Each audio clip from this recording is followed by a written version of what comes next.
Hello and welcome, my friend, to the Incredible Fathers podcast, where we conquer mental health challenges, eliminate fear, and build happy marriages and righteous families. I'm Phillip Mason, your host, and I'm delighted to spend some time with you today.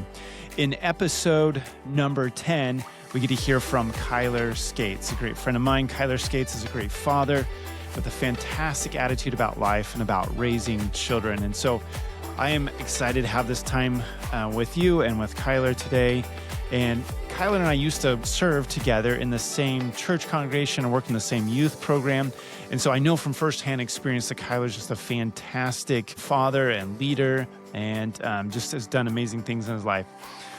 And my friend, I know that it's been a great challenge for you to be able to raise a family and the demands of work, the demands at home, the demands in your public service, and just the general curveballs in life. Those have all been very challenging for you. And that's why I'm so excited for you to have this opportunity to hear from Cuylar Scates, because of the type of man that he is and the enthusiasm and the excitement that he has for life and for the family and for his perseverance through difficult times and through life's curveballs.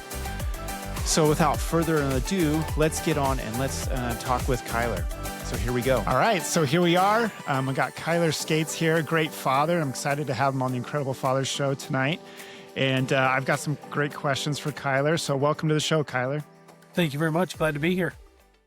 So I just want to start off with this first question. You went through a pretty traumatic life experience, in my estimation. When you first moved to this area, I remember when you first moved here, and you bought this beautiful 5,000 square foot home, a beautiful wooded area, and you remodeled it, put a lot of work into it. I think you remodeled it a couple times, actually.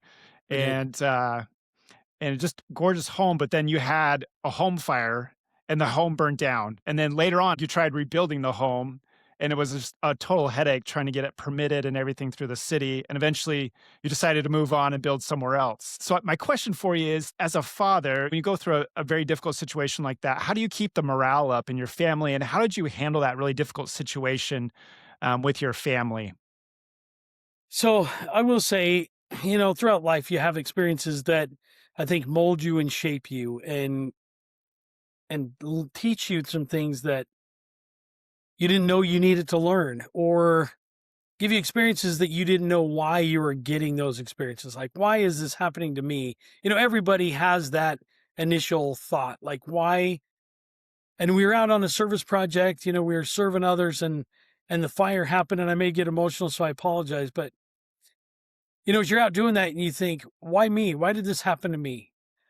And you realize very quickly that the Lord has a different path for everybody. There's a reason why. And so I'm going to tell you why I believe that this happened to us. And it's like every life experience. I'm going to back up a little bit. I'm going to say that one of the things that I was taught as a kid from my family, from my parents, my grandparents, very seldom did I hear anybody complain, no matter what the circumstance was, no matter what happened. Very seldom did I hear anybody complain about anything. I had a great-grandfather, or my grandfather, who wasn't a great, but my grandfather and my great-grandfather were both the same way. But my grandfather was always just a happy, non-complaining person. He was just always awesome. He's just very humble and always had a smile on his face. And so I remember that, and I've learned from that, and I just grew from that. And so when we had a situation like the fire, there are two ways you can handle it. You can either be down and be demoralized and depressed, or you can look at it and go, you know what? There's nothing I can do about this situation. All I can do is learn from it and move forward. And that's the avenue that I always choose to follow. Is I'd much rather keep my happy personality and smile.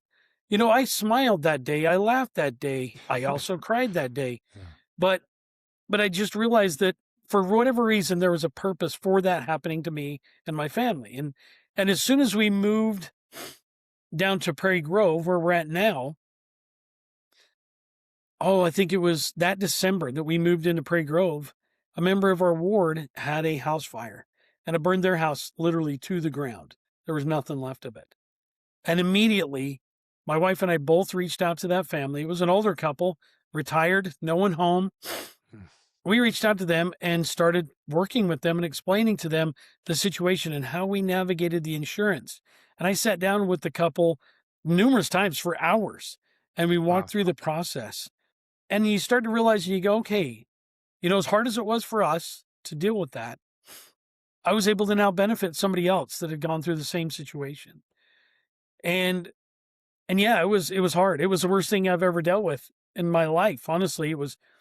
And you realize every day you go to grab a tool or look for something that you once had, and you realize you don't have it anymore. And it's painful. But the way that I was able to navigate it was just having a positive attitude and knowing that it's always going to get better. I mean, you get to a down point in life and you realize, well, it's only going to go up from there. And that was a situation like that. We had great people that surrounded us and great help and great support. And you have a great ward family, you have a great family and friends, and they all rally around you and help buoy you up. And that faith and that spirit that they give is something else that also you're able to share. And so, yeah, when we decided that we thought about rebuilding, and we cleared off all the debris and got the foundation ready to go. And at that time, we just realized it just wasn't. My wife had heard horror stories, so had I, about building in Bella Vista. And we just realized that it wasn't going to work out. And it was very unfortunate because we love that area. It's a fantastic area. And then we ended up buying a church in Prairie Grove that had been built in 1928. And my wife saw this as an opportunity to turn something old into something new. And it was a daunting experience. I walked into it and I thought, my wife she's lost her mind. I don't see it. And she always has a vision for things like that. And so we just dug in and we remodeled it. And now we have a beautiful home that is something that, like I said, it was built in 1928. We have the original floors where people walked into church and walked in Wow. between the pews, and you can see their footprints. You can see the heel marks of the women that wore their heels into church. And it's just an honor to be able to do that. And again, one of the things that I realized is that you can do hard things. You can survive hard things. And I tried to always instill that into my kids. And my wife and I both do it, that you can survive hard things. It's going to come. There's no matter what. You're never going to come out of this life unscathed. You're going to have issues. You're going to have illnesses. You're going to have house fires. Heaven forbid you have a house fire. But it seems like for us, it seems like it's like every year we have something new. Now, knock on wood, I don't know what might come this year, but you never know. And last year I tore my Achilles tendon and I was off my feet for 6 weeks, and it took 9 months for a full recovery. Wow. And so you just never know what's going to come about, and you just be ready for it and be positive and think the Lord's here. The Lord is trying you for some reason and giving you an opportunity. I shouldn't say he's trying you. He's giving you opportunities to grow. And like, we talk about rocks rolling down a hill, and by the time they get to the bottom, they're a polished stone. I hope that that's kind of the path I'm going down. I'll continue to be positive about it and look for the opportunities to grow and see what it might lead and who I might be able to help going along the way. I just one quick story too that had us had an opportunity, a failed opportunity. When I went out on my mission, I ended up returning home early after a few days of the MTC. And it was just because I wasn't ready. I knew I wasn't ready. Spiritually, I was not ready. And so I came home to a small town, and I went up in the first fast and testimony meeting, and I just apologized to everybody for failing them and doing that. And it was hard. It was really hard. And so for a year I worked to get back out on the mission, and I made it out there. And again, it was one of those things like, man, why did I do that? Why did this happen to me? And since that time, I've had opportunities to talk to both young men and young women, as well as talk to parents that have experienced similar situations. And I realized that again, it was a growing time for me, something that I had to do, for whatever reason, something I had to learn.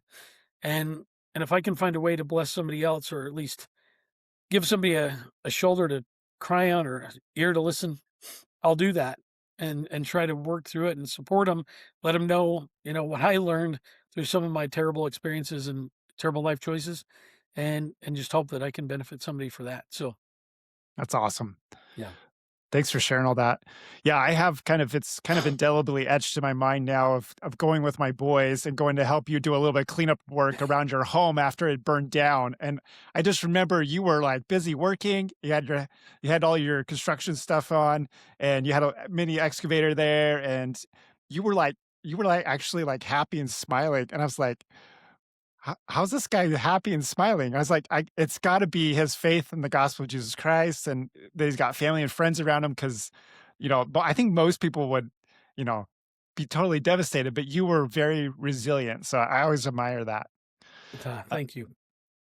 so moving on to our next question here, you had one of your sons was a really excellent wrestler, and kind of a chip off the old block, but he had a major back injury at a certain point, and if my memory serves me right, that was a really difficult experience for him. It went on a lot longer than what was anticipated, and it had some setbacks to it, some challenges to it. Do you mind just telling us a little bit about that experience and how you what you did to help your family and your son through that challenging medical situation?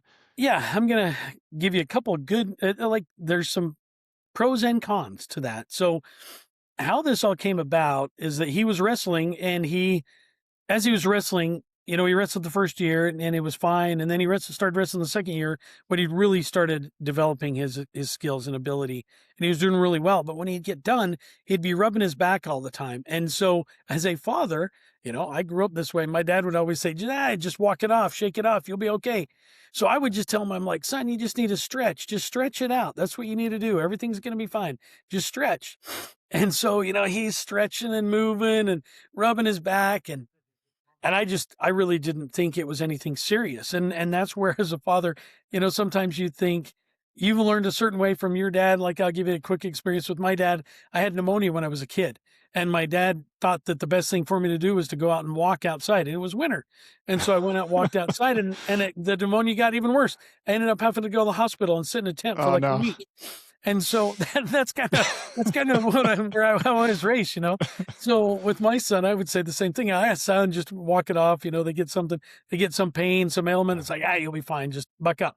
So anyway, we did that, and he wrestled through the whole season, and he placed in state that year, and his back was really hurting him. And so we were on our way out to Utah to visit family, and my wife said, it's really bothering him. Something's going on. We need to have him checked out. And so we stopped in a clinic in Park City, Utah, not far from my hometown. And my aunt's a nurse there, and she thought, we probably ought to take him in. Anyway, my wife comes out of the hospital, and she was tears in her eyes. She was crying. I thought, wow, this can't be good. And she came out and she said, they said that his back is so bad that if there's a potential that he could pinch a nerve and he could be paralyzed. I'm like, oh, wow. Well, that's scary. And so, we started working through the process. We met with some doctors when we got back to Arkansas, and they were kind of working his back, but they didn't really want to operate. He was only 16. They didn't like the idea of operating, but everybody that I talked to said that he had these two bad discs that needed to be repaired. He needed to have a fusion surgery. So we couldn't get any traction out here, but there was a doctor out in Utah that said he would take it on. He was a great back doctor. And so when we were back out there one other time, he was able to get him in. We got there, I don't know. We think we saw him on a Friday, and he had Josiah in for surgery the following Thursday. Wow. And he went in, and what he found was that two of his vertebrae needed to be fused, but also he found that there was a birth defect in his back that had caused him, that hadn't, like, his back hadn't fully formed around the dura layer or whatever that was. I don't Wow. really understand it, but anyway, so they Interesting. fused him, got him all back together. And we thought that, that was great. And again, Josiah's a lot like me that way.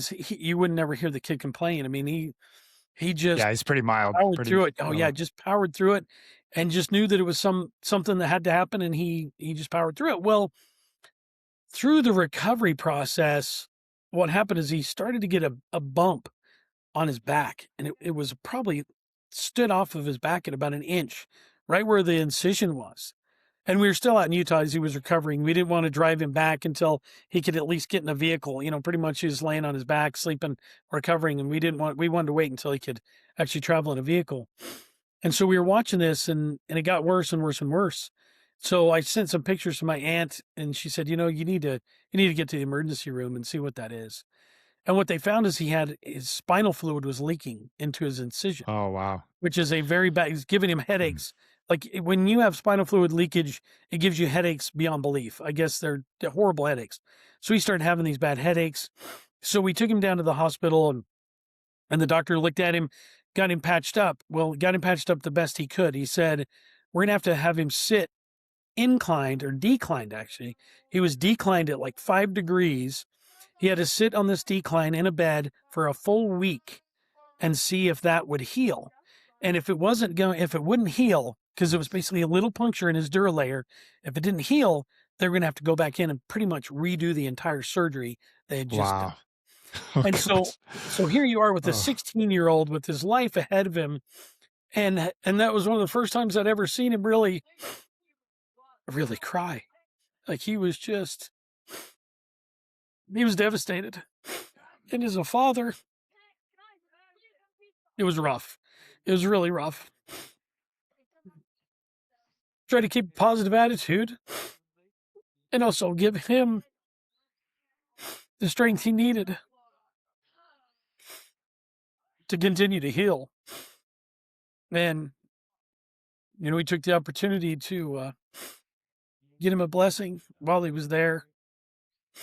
And I was able to just grab some random guys in the hospital because I was there in the middle of the night and he was just not doing well. I said, Dad, I don't know if I can stay like this for another week, then I have to go through surgery again.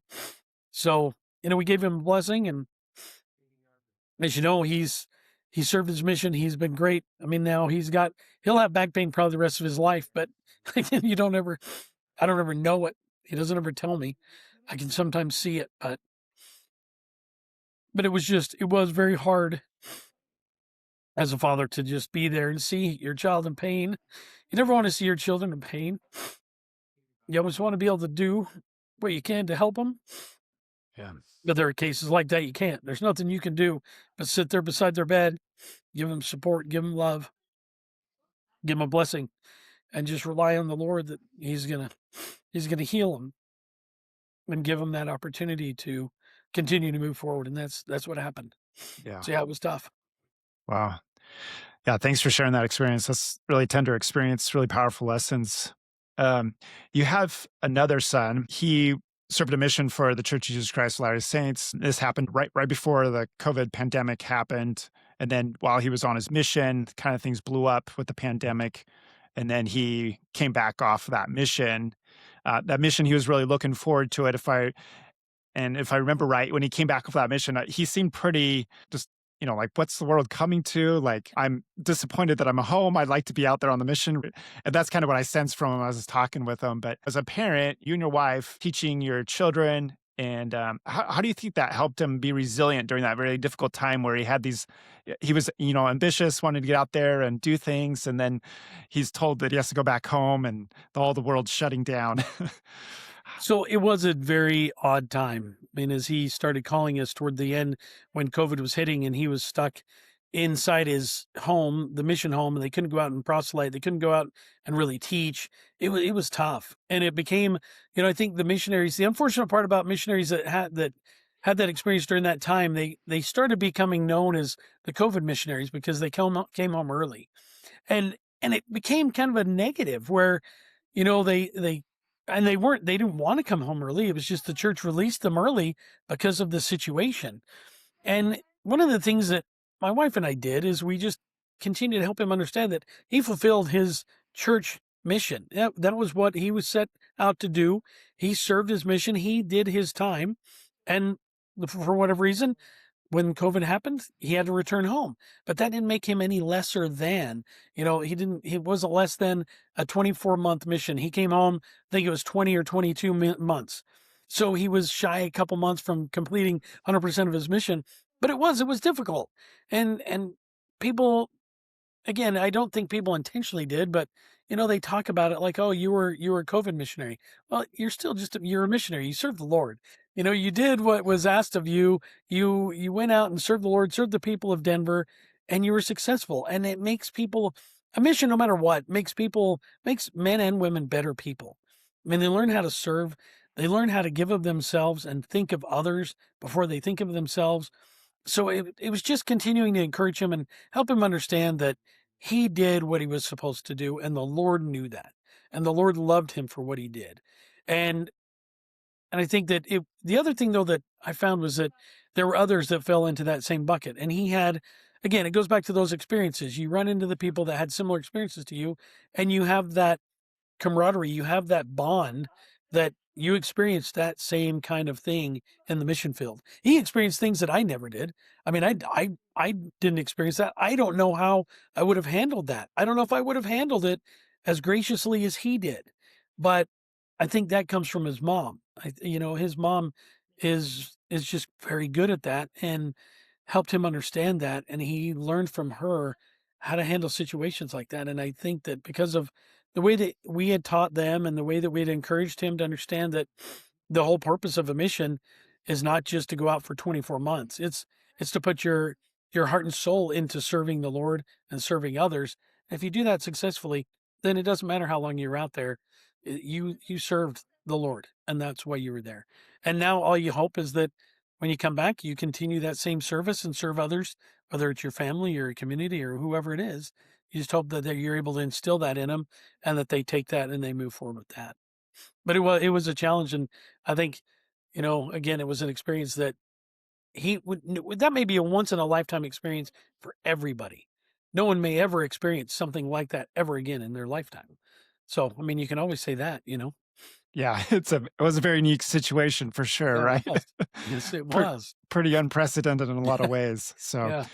but that's beautiful. I love that. I had a sister that kind of went through a similar types of experience. What do you think is the best thing that you've ever done to improve your marriage, and what was kind of the benefit or the outcome of that?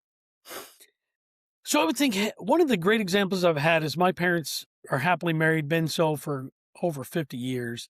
And what I found with them is that they've always done things together. Like they've always been together, they've always shared responsibilities together.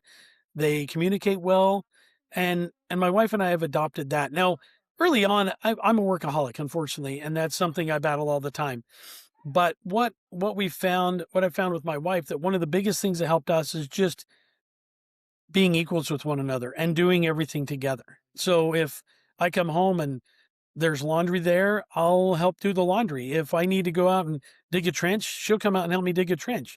I mean, we just are equal. We do what we can to support one another. Obviously, we all know that there are different responsibilities, different tasks that each member of the family has.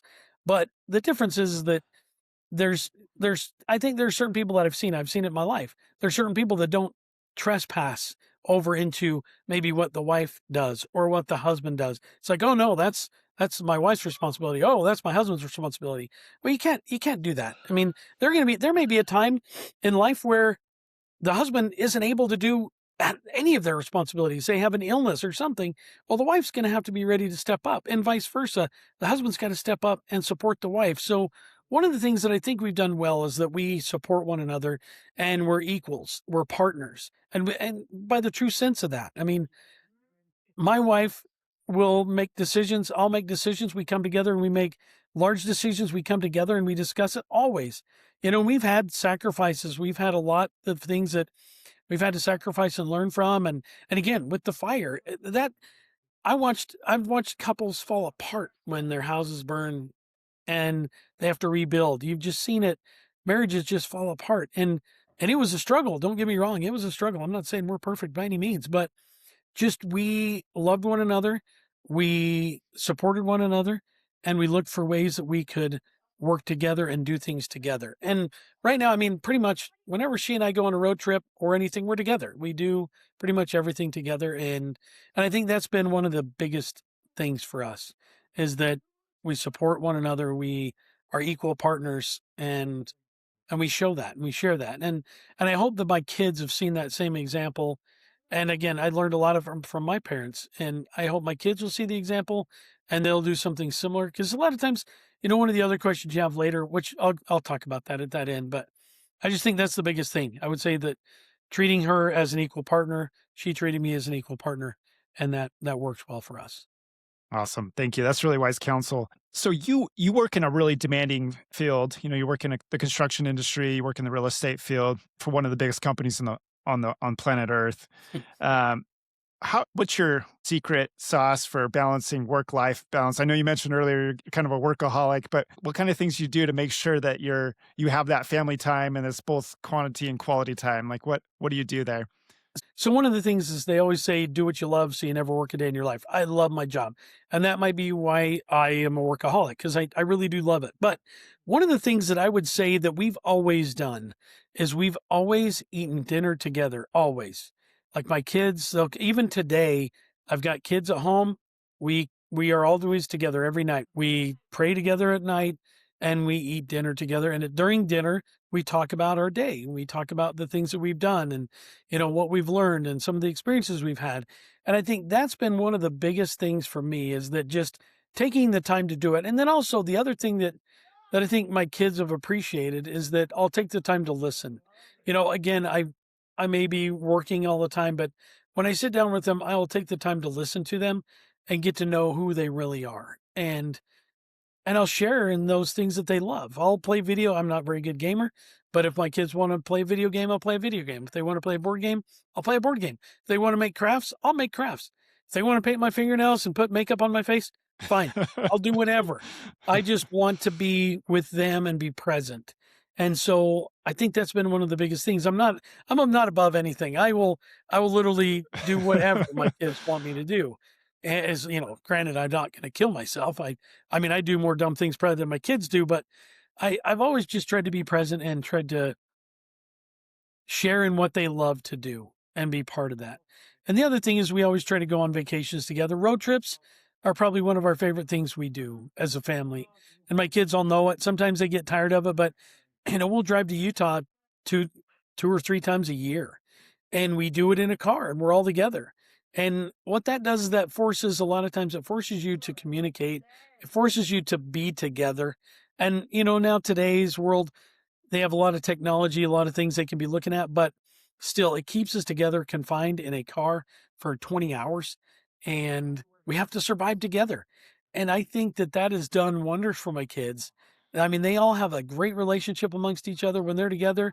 They love being together. They still play and fight and roughhouse and play games and do everything together. And I really love seeing that. I love it when my kids come together and they all get along and they can all communicate separately. They can go and do things one with another, and I don't have to be present. And it's been great to see. And I hope it continues that way. I hope they continue to grow that way. But I think that's the way that we've had work-life balance is just taking the time to be present in their life.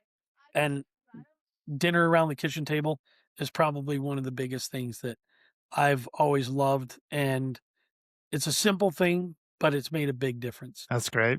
Yeah, that dinner time is a very special, very sacred time for sure. So moving on here, you've expressed your faith in God, being a religious man, having faith in God, and having had years of church service. How do you feel like your faith in God and church service have improved your ability as a husband and father? I think one of the things that I've learned the most, I talk about this with my kids a lot. I would much rather I want to live my religion. I want people to know when they see me that I'm a Christian, that and I love it for them to know that I'm a member of the Church of Jesus Christ of Latter-day Saints. And I think my church service and that has shown my kids that's important to me, that loving God and loving Christ is important. It's an important part of my life. And then learning to serve others is a very important part of my life. And I think that if I can instill anything in them is the joy that comes with serving others. And I think you start to realize that you make sacrifices for others and you have to put others first. And a lot of times you have to put the Lord first. And sometimes those church callings may take you away from home, so much like work does. They take you away from home and you have to get recentered. But the difference between work and church is that it's for the greater good. It's again, you're serving the Lord and you're building his kingdom and you're doing what's asked of you. And I think that makes me a better father because it shows my kids what's important in life. And it's not just making money or it's not, acquiring things, it's serving others. And it makes me a better father or husband by doing the same with my wife. And it's the same for the husband to the wife. My wife's always supported me in my callings, and I've always supported her in her callings. So if she has a demanding calling and we had kids, then I stayed home and I took care of the kids while she went and did her calling, and I supported her that way and vice versa. So I think it just shows your kids and it shows my wife that I know what's important, that it's God and family, and so I'll continue to do that. And I love, I mean, I always tell people I'm very selfish with my service because it makes me feel so good when I serve others that I do it a lot. I love it because it makes me feel good. And I realize that that's why the Lord makes it feel good, because he wants you to do more of it. He wants you to learn from it and to grow from it, and to hopefully make that to where it's contagious. So other people want to do it as well because they see the joy that it brings to you. It's just amazing. I mean, I got a hug today from a guy that I was able to help in a very small way, but he gave me a hug and it lightened my life. I mean, I was like, fantastic. It's like, wow, that hug felt so good. It was just amazing. And it was such a simple thing, but he expressed his pleasure by just giving me a hug, telling me he appreciated what I did. And again, to me, it didn't feel like much, but it was just so rewarding. And so I know that that's the way the Lord's going to feel when he sees us again. He's just going to give us a big hug and tell us thanks for taking care of all the people here on this earth, the little people that we are able to take care of. And I mean, that begins with our family and our kids and trying to serve them and hopefully make them be better people and also follow in those same footsteps so they can bless the lives of others. I love that. And I think that is so key with our happiness, the level of service that we give, both within our families and outside, within our churches. All of that contributes to our happiness. So I think that's very profound. You're at this stage in your life where your children are you know they're mostly grown. They're transitioning out of the house or transitioning to adult things and becoming their own person. And most of those formative years are past, right? So as you're looking back on life, having children and then teenagers, what are some of the lessons that you've pulled in hindsight? Hindsight being 2020. What's some of the lessons that you've pulled for being a young father? And do you have any regrets or anything that you would go back and change, or what kind of lessons have you pulled from that time period? Well, I would say one of the things, and I learned this along the way when I said I was present and I would listen. One of the things I learned is that I traveled for a while, traveled for about 5 years. And that was difficult. I was gone throughout the week. And granted, it was Monday through Thursday. My kids were young. So, I kind of felt like it wasn't that big of a deal, but I know that they felt it. They felt the missing piece. And sometimes it made it difficult for my wife and my kids because I would be gone and then I'd come back in for the weekends. And it was kind of like I was a visitor in my own home because they would get going with their life and they had certain things that they were doing and they had activities they had to participate in or do. And so when I kind of swooped in, it's kind of like I needed to relearn kind of life and what they were doing. And I would say that was probably one of the hardest things. I don't know if I were to do it again, travel would be probably the one thing that if I could strike anything, that's probably one thing I'd strike just so I was home more often. Because during those 5 years, there are things that I missed. Now I'd like to think that I didn't miss a lot, but I probably missed more than I realize. And that was an opportunity that you can't get back. When time passes, you can't get it back. And if I were to do it again, that's probably one thing I would change. And again, I've learned that's where I started to learn that it was important the time that I did have, that I needed to make it valuable and I needed to give up what I may want to do. I didn't, when I was traveling, I would come home and I wouldn't go out and do anything, say that I wanted to do. Like I didn't go golf or I didn't go, I don't know. I didn't do whatever things you might do. I don't have any hobbies.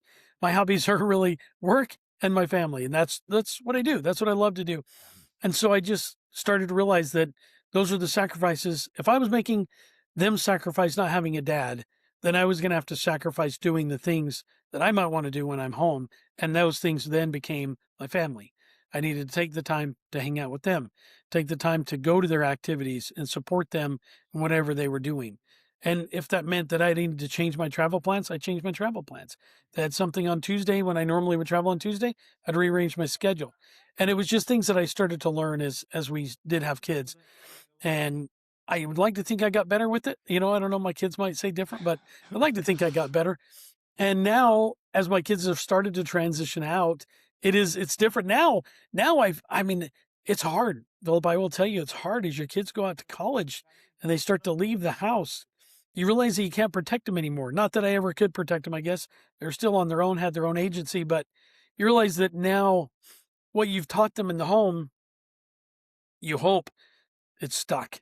And you hope that when they go out into the world that they're going to do what's right and they're going to look for the people that have similar views and they're going to serve others and they're going to stay out of trouble and they're going to be safe.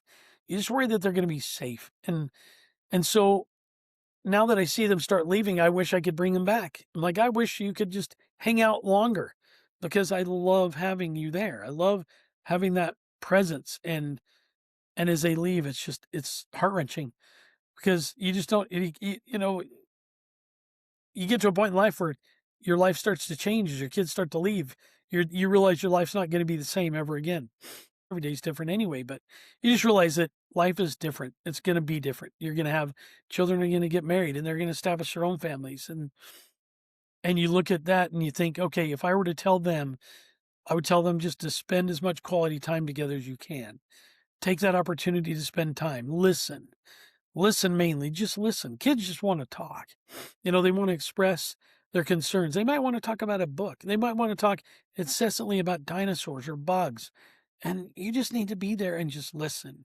That's what I would say. Read books with them and just take the time to be their father. That's the main thing. They just, you always hear it, and the church does a great job with the commercials. Just talks about that it's really about time. And that's what kids want. They just want time with their parents. And they know, and I think a lot of times we as parents think we just need to fill our kids' time with stuff. Like they need to go to sporting events, or they need to go to lessons, or they need to do this, or they need to do that. And we bury them with stuff thinking that that's what they want.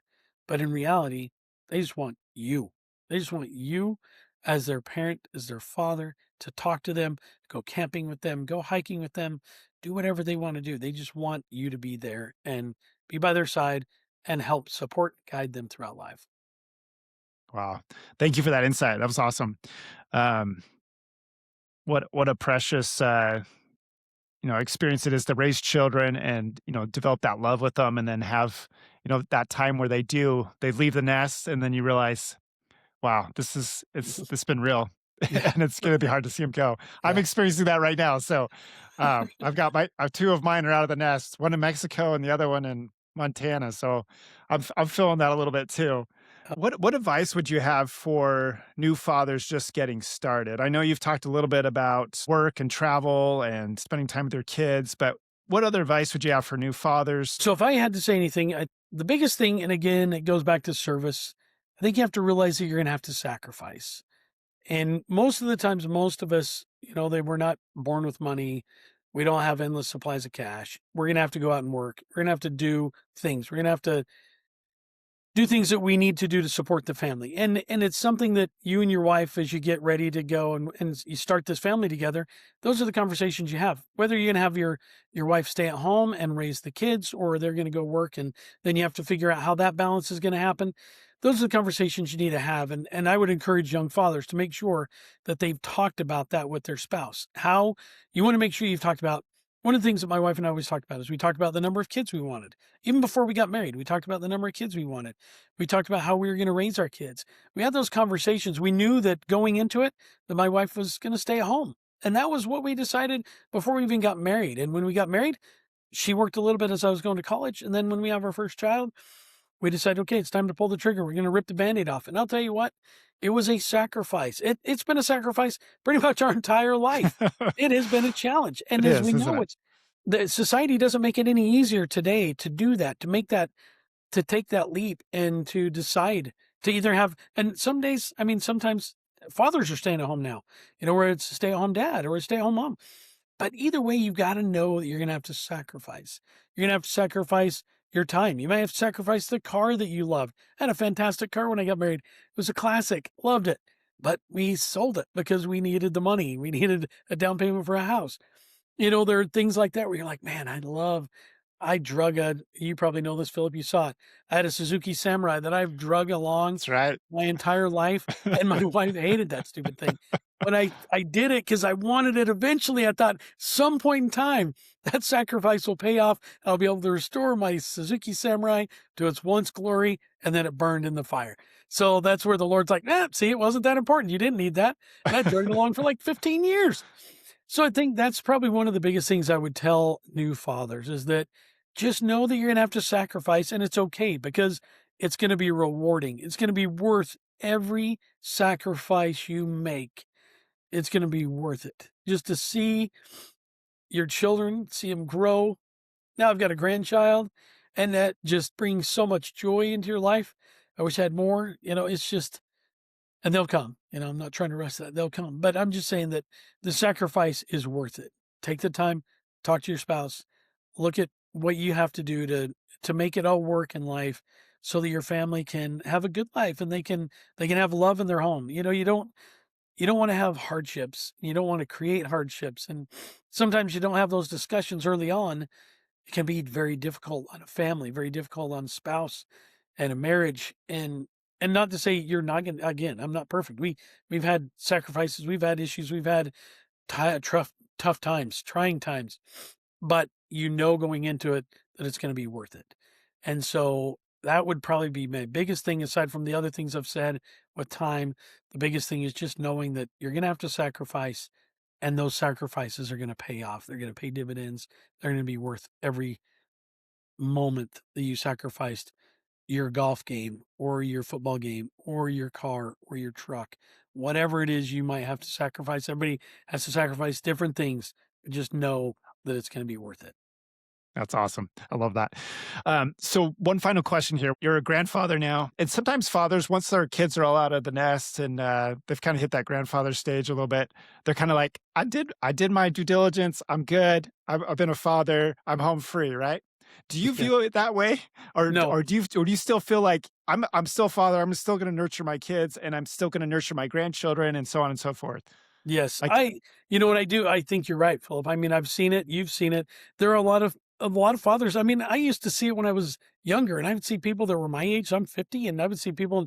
I mean, they were like, just seemed like they were ready for the grave. They'd cashed it in.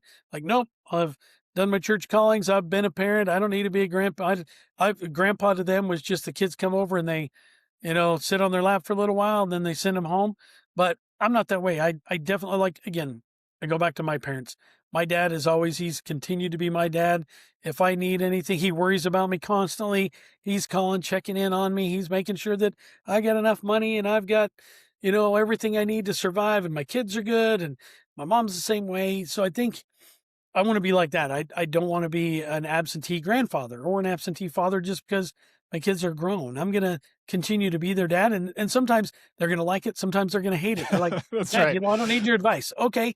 Yeah. Then I won't give it. I'll back off a little bit and you tell me when you want it and I'll give it to you.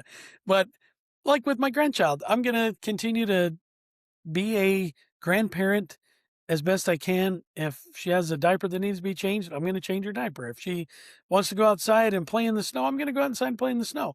I hope that I can stay young enough physically. Obviously my age is going to continue to go up, but I want to just stay healthy and young enough that I can continue to be active in their lives. I want to actively be a father. I want to actively be a grandfather. And if they need me, I will drop everything to go and help them. My oldest son, wanted to remodel his bathroom. So he and I went and demoed it out and we retiled the whole thing and did it all ourselves. Wow. That's And awesome. and I hope that I can continue to do that and instill in them a work ethic that they will want to mimic, and they'll look the same way if their kids ever need anything, or if I ever need anything, they'll come over and help me. That I've always told them, if somebody else can do it, there's no reason why I can't. Might take me longer, and I might not do it as well as they do because they're professionals, but there's nothing I truly believe that I can't do if I put my mind to it. And there's nothing that they can't do if they put their mind to it. And together we can do anything, anything's possible. And so I think that's the biggest thing for me is I just want to make sure that they know that I'm still their dad and I'm still here to support them any way I can. And again, that's my hobby right now. It's my family, and that's what I do. If they need, I love remodeling stuff, as you know, Philip. We do it Yeah. every house we buy, every house we touch, we remodel, and I love that. And so when my kids call me and say, "Dad, we want to put shelves in our room, or we want to beadboard a wall, or we need an electrical outlet installed," and I'm going to jump over, I'm going to run over there and do it in a hurry, and we'll do it together. This last time, just a quick story. This Josiah, my second son, he wanted to turn his closet into his office. And we didn't have any power in there. We didn't have any data, and we needed to run it. And normally I would have to get under the house in the crawl space. I would have to pull the wire, and I'd have to do all that work. Well, he's gotten old enough now where he knows how to do it. So all I had to do was stand above the ground in the house and say, he would drill the hole. I would push the wire down. He would crawl it through the crawl space, bring it up where it needed to go. He Nice. terminated his own data cable. That's something we had never done before. Wow. And our own power, got our own outlets installed, and all that stuff is just things that I've learned along the way that now I can pass on to them, to know that, again, there are certain things that you always hire a professional for. I'm not saying do everything by yourself. There are professionals out there that are professional for a reason, and you hire them to do that job. But little things like that, it was great. Like with my son doing the tile, I just sat there and I cut tile and he laid it all. I didn't have to do all that work myself anymore. It's just nice to see that they picked up those skills and they're not afraid to do it. So I'll just continue to do that, Philip. I'll just continue to be the father that I hope they love and they appreciate. I hope they continue to call me and want me around. If I stop getting calls from them, then I know I probably failed as a father, that they don't want me around anymore. Maybe it'll be a good reason they don't need me anymore. They can do it all themselves. Right. I would still like to have it to where they call me, just to keep me involved. That would be the biggest thing. Hey, Cuylar, this has been an awesome conversation. Thank you for all the insights you've shared. I just appreciate all the great nuggets of wisdom you've shared with us tonight. And just thank you for the good spirit that you brought to our podcast today. And thanks again for being here. Thanks for the opportunity, Philip. Appreciate it. Glad we could get it together. Wow, what a powerful episode with Cuylar Scates. I'm just so grateful for Cuylar. He's just got such a tremendous attitude about the family and about life. And just he's overcome so many obstacles that he's been through in his home and at work, and just so many different things. And I think he's just a tremendous example. He's been through some very tough times, but just always continues to move upward and onward. So I hope his approach to fatherhood and being a great husband has been inspirational for you today. As always, just know I'm here cheering you on. I know that you can do this. I know that you can be a great father, even an incredible father. And I know that you have tremendous potential with your family, with your children, to lift them and to inspire them as well. And so go and accomplish great things today. Take care, my friend. It's been great being with you today, and I look forward to connecting with you on the next episode. God bless.